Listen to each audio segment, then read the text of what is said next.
Hola, ¿qué tal? Hay un texto en Primera de Corintios capítulo 9 del apóstol Pablo que me habla de una persona inteligente, con buena inteligencia emocional, concretamente, y que era capaz de adaptarse a las personas que tenía delante, era capaz también de contextualizar las cosas que él explicaba. Y es un texto sorprendente porque de entrada, si piensas mal, puedes decir, este hombre era un chaquetero, ¿no? Se cambiaba de chaqueta según le convenía y donde estaba, pues actuaba de una manera o de otra. Pero veréis, dice, soy plenamente libre, primera cosa. Sin embargo, he querido hacerme esclavo de todos para ganar a todos cuantos pueda. Con los judíos me conduzco como judío, para ganar a los judíos. Con los que están sujetos a la ley, yo, que no estoy sujeto a la ley, actúo como si lo estuviera, a fin de ganarlos. Igualmente, para ganar a los que están sin ley, yo, que no estoy sin ley de Dios, ya que mi ley es Cristo, me comporto con ellos como si estuviera sin ley. Con los poco formados en la fe procedo como si yo también lo fuera. A ver si así los gano. A todos traté de adaptarme totalmente para conseguir, cueste lo que cueste, salvar a algunos. Todo sea por amor al mensaje evangélico de cuyos bienes espero participar. Bueno, de esto se pueden decir muchas cosas, pero esta inteligencia emocional, esta capacidad de adaptación, me ha hecho pensar en otra cosa. Tú dirás, vaya, ahora nos cambias el tema, porque de este tema se puede hablar largo y tendido. Pero en lo que yo tenía en la cabeza, ¿no? Eh, yo he sido extranjero también. Mi esposa Damaris y yo estuvimos 3 años en Francia. No fue nada fácil la inmersión cultural, convivir con una cultura que es distinta a la tuya, que a ratos hace que te aferres más a tu propia cultura y a tus propias ideas, porque es como que no quieres desdibujarte o no quieres perder tu identidad, pero que cuando se produce la inmersión cultural y uno aprecia la cultura en la que está viviendo, eh, ¿sabes? Cuando pasaron esos 3 años, mi mujer y yo nos hubiéramos quedado a vivir en Francia tranquilamente. Estábamos felices, estábamos adaptados, estábamos contentos. Me vine incluso enamorado del francés, cosa que se me atragantó en mis años de estudiante. Así que yo pienso a veces en cantidad de personas, miles de personas, yo conozco un montón, que son de otro país y que se pasan el tiempo diciendo en mi país esto, en mi país aquello, que aquí se hace distinto, o que siguen manteniendo particularidades que está bien, ¿no? Porque las van a perder, pero es como que se aferran más a todo lo que llevan en la cabeza desde su lugar de origen como para no desdibujarse, ¿no? Y os digo, no pasa nada, no pasa nada. Tengo una anécdota. Yo era pastor de una iglesia en Barcelona, una iglesia grande.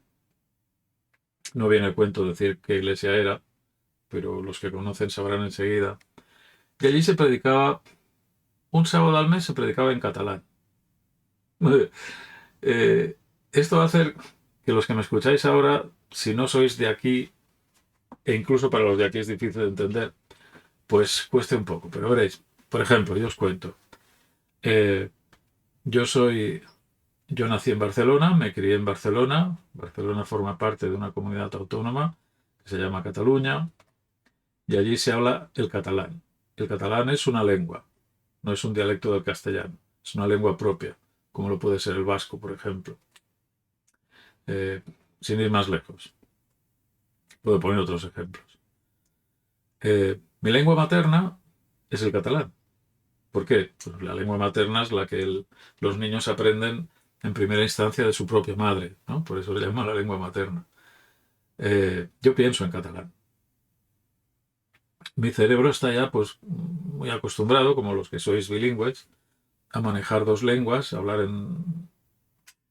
eh, pero no hago un esfuerzo por traducir, simplemente es que ya, bueno, pues he convivido, he nacido con el castellano también, así que para mí, catalano-castellano, no me cuesta nada cambiar de una cosa a otra, ¿no?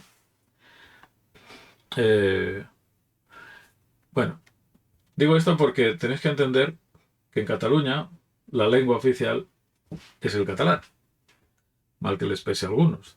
Eh, También aprendemos el castellano, por supuesto, sin problema.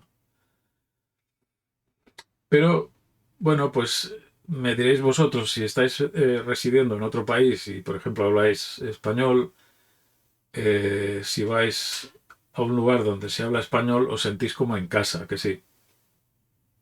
Bueno, cuando yo tengo que pensar en mis lecturas de la Biblia, de cualquier otra cosa, yo hago mis reflexiones aquí dentro, en esta cabecita, en catalán. Entonces, para mí, por ejemplo, ir a la iglesia y poder escuchar en catalán las reflexiones o los sermones, pues hombre, a mí me hace mucho bien, ¿sabes? Porque es como sentirme en casa. Es mi lengua afectiva.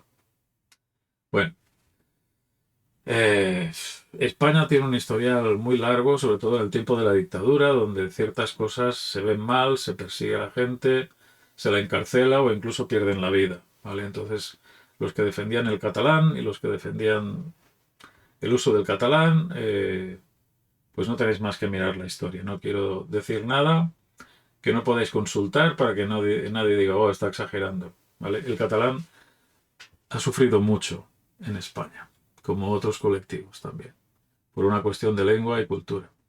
Bueno,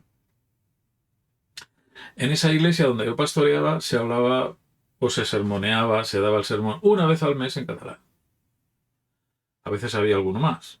Bueno, había un servicio de traductor, de traducción simultánea y habían pues aparatitos que la gente se ponía y podía escuchar el sermón en castellano sin problema. En esa iglesia había una enorme comunidad de extranjeros. Había gente de toda Hispanoamérica, habían también muchos hermanos romanos o de Europa del Este, en fin, había mucha gente, rusos, yo qué sé, mucha gente y muy diversa. Los que llevaban años ahí, pues no tenían problema ni en entender el catalán ni en que se predicara en catalán.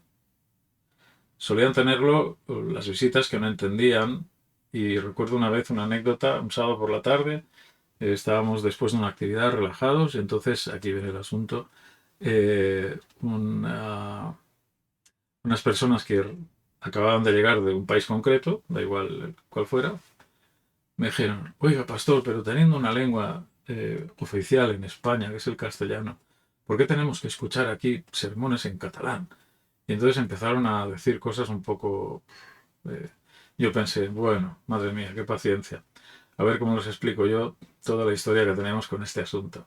Me disponía a hablar cuando el resto de hermanos que estaban allí con nosotros, porque estos eran personas recién llegadas, el resto de hermanos que llevaban allí años ya en Cataluña, y concretamente en esa iglesia, del mismo país que estos recién llegados, empezaron a hablar y empezaron a explicar y empezaron a argumentar. Yo no tuve ocasión de decir nada. Cuando por fin terminaron de hablar, aquellos hermanos recién llegados, después de lo que habían dicho al principio, que no era muy agradable, dijeron, discúlpenos, pastor, nosotros no conocíamos la cultura y la lengua de aquí, no sabíamos toda la historia que había detrás, no sabíamos tal, no sabíamos cuál. Se disculparon y bueno, no tuve ocasión de decir nada y pensé mejor porque claro, yo soy pastor y encima soy catalán, cualquier cosa que diga, pues como en los juicios casi, ¿no? Puede ser usado en contra suya. Entonces, pues es muy interesante ver que para estar con cierta gente tienes que actuar como, como actúa esa gente. Yo no hablo de ahora de cuestiones morales, ¿vale? Hablo de cosas que se pueden hacer, que no plantean ningún problema ético o moral y que tú o yo podríamos cambiar con tal de hacer sentir a esa gente a gusto con nosotros, porque no estamos en nuestra casa, estamos en su casa, ¿no? En su país, en su cultura.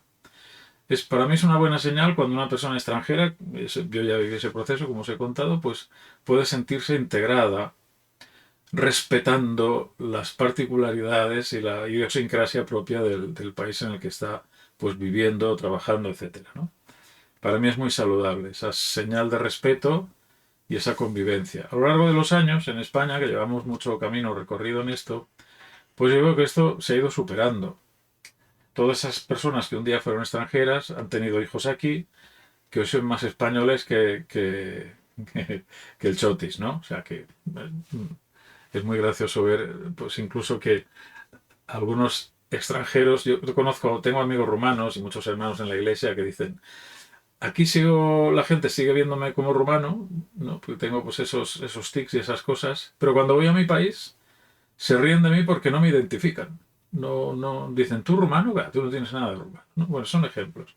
Pero para mí eso es un síntoma muy saludable de inmersión cultural, de respeto, de interactividad entre las culturas. Y me parece pues una gran cosa saber hacer pues lo que hacía Pablo, como dice el refrán, donde fueres, haz lo que vieres. Ya digo, dentro del marco de una ética y una moral que tú puedas aceptar sin problema. Pero qué manía y qué problema y qué enfermedad a veces. Eh, Querer mantener el tipo con cosas que no tienen importancia solo porque tú eres de tal sitio o eres de tal otro, ¿no? Creo que adaptarse, como hacía Pablo, creo que respetar a las personas que están en su casa, viviendo de una manera y concibiendo las cosas de una manera, pues es tan importante y tan necesario como pues, eh, lo que explica Pablo en este texto, ¿no? Bueno, dale una vuelta, que ya con todo lo que te he dicho esto se me ha hecho un poco largo, pero me apetecía explicártelo. Así que, como dicen en mi tierra, bona nit, o bona tarda, o bon día. Que os vaya bien. Un abrazo.